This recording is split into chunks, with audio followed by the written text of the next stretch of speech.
what's going on? Coach Luca here with Vigor Around Fitness and Performance. And I wanted to take you through a couple of another methods called the RNT method that was actually kind of first used in physical therapy, right? Reactive neuromuscular training, right? A lot of words there, but it's using bands, or should I say resistance, to clean up movement. And to give you an example, this is a great example for instance, in PT and physical therapy. Maybe you've seen it if you've had any issues, like where somebody, let's say they're collapsing into kind of like a valgus right here. So if they're doing a lunge and they're collapsing in, okay? So what we do, let's actually use it on my right leg. We'd actually try to take them further into dysfunction, right? So essentially you're trying to enhance that pull, because now I'm going to want to resist that, right? I mean, it's going to correct the movement, right? So if I'm already falling in, I'm going to load that even more, right? Because it's going to pull me in even further. But now I'm not going to allow myself to do that. I'm like going to automatically try to resist that. So it's going to get me into the pattern that I want to, right? So on the lunge here, right, controlling it, now I have to use that glute. Like even just body weight, I'm feeling that whole foot. Obviously, you would coach it up, but you can see like I'm working really hard for this not to pull me in, right? Another way would be, for instance, if you see this after knee injuries, after different rehab where people will squat and they'll shift, right? So let's say I'm shifting to this side. So if I'm squatting, you can kind of see I'm leaning to that left side, okay? So with the RNT method, imagine if somebody was, I would say, holding this. Let's loop this around again. So if I had a PT, if I had a coach, if I had somebody that would be essentially resisting and pulling me into this side even more so, right? So I'd get inside, and now this is shifting me even more to that side, right? Because the band is shifting me. But I'm gonna try to resist it, and boom, a lot of times that would clean it up, okay? And we would just be patterning this new pattern and using those muscles that we want. So that's the kind of quick philosophy behind it, because I want you to also think like how you can use this if you have, I would say, certain issues, like I said, in your lunges or in a squat. But what I want to show you here also is how you can use it to not only clean up lifts, but really get better form. I personally like to use these as warm-up sets and like primers and ramp-ups, and sometimes as the main, right? If somebody's really got to work on using specific muscles, we'll do it. But this is a perfect example. Is like if something, these bands are going to be pulling me forward and up a little bit as I'm doing my safety bar squat. So I'm going to have to engage the opposite, right? So my glutes, my hamstrings, like keeping that good posture, just standing there, and my core and upper back, I'm going to have to work harder. So watch, and I'm going to, like I said, these bands, the further I step back, I'm going to create more tension.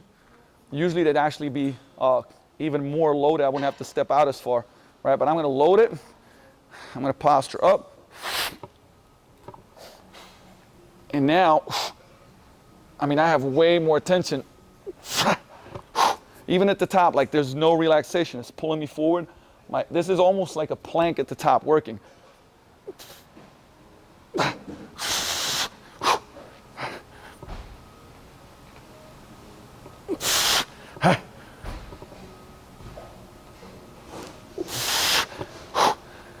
And like I said, this is not even a lot of load for me. And at the same time, my upper back, my hamstrings, my glutes, my abs on fire when it comes to that, okay? So this is another one of these methods that how do you improve the movement pattern and engage more muscles? Because if we want to build muscle, we want to engage as much muscle as possible, right? If we want to have better, I would say, performance and strength, guess what? We want to engage as much muscle as possible to help us move the load, but do it in a way where the pattern looks good. So I would encourage you possibly not to, do this with crazy intense loads the next time that you're trying it out, but lighter as you ramp up to do your workout. Take the bands off and try to keep that tension once, like I said, once you took them off, and keep that crisp form and see how that squat cleans up. And in a scenario, I'll show you guys a couple other, I would say how to use RNT in a couple other ways with other lifts that you can also clean up.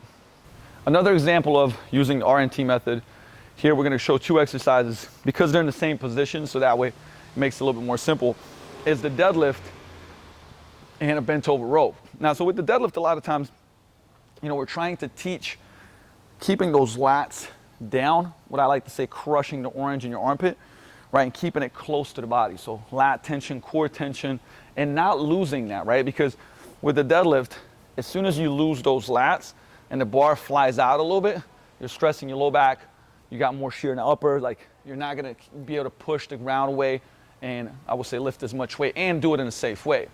So if the bar is trying to get pulled the other way, right, it's literally gonna run away from you. So you're gonna have to keep that tension to just keep it close, okay? So you can see if I'm just this far back, I mean, it's trying to roll, right?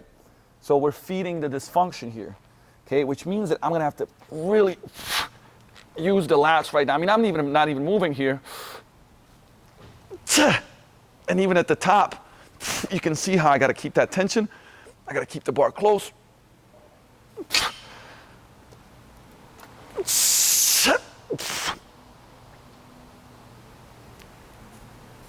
So it's not even a lot of weight, but I have to keep a ton of tension.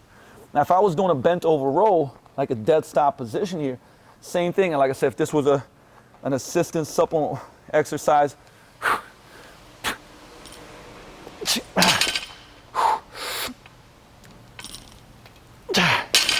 right, I have to keep pulling down because if I don't, it's gonna whip it out, okay? So now imagine a bench press, where in a bench press, that becomes an issue a lot of times too, right? If we want to lift as much weight, we want to keep the lats tight because that's the shelf that we press from, right? We always say you can't shoot a cannon out of a canoe. So because it's unstable, which means we got to have our lats on. So now imagine that the band is up and pulling, right? So if I'm benching, the band is behind me, trying to pull me this way. Well, I'm gonna have to break that bar and keep the lats on, and then I'm gonna have to roll the weight down, right? I won't be able to just drop it. I'm gonna have to roll it down and then press it up, okay? Same thing, using that RNT method. So we went through a squat, went through a row, a deadlift. I talked about a bench. I showed you a quick example of a single leg exercise, which is like a static lunge, right? Which we can do with a reverse lunge. We could do it with an RDL, right? Same thing. I'm collapsing. Okay, the band's gonna pull me in. I'm gonna automatically wanna push this out. Boom, and now I'm working on that stability, okay?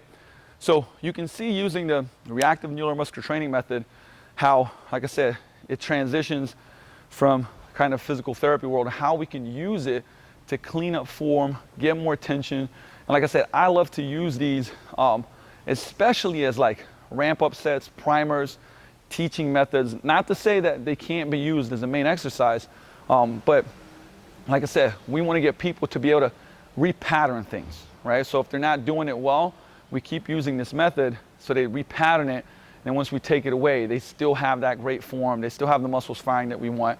But if there's something that you want to clean up and use at least some of these as warm-up sets, ramp-up sets, before you go into your main session, do so. Hey, let us know how it worked. Let us know how you feel. We'll see you in the next episode of Coach's Corner.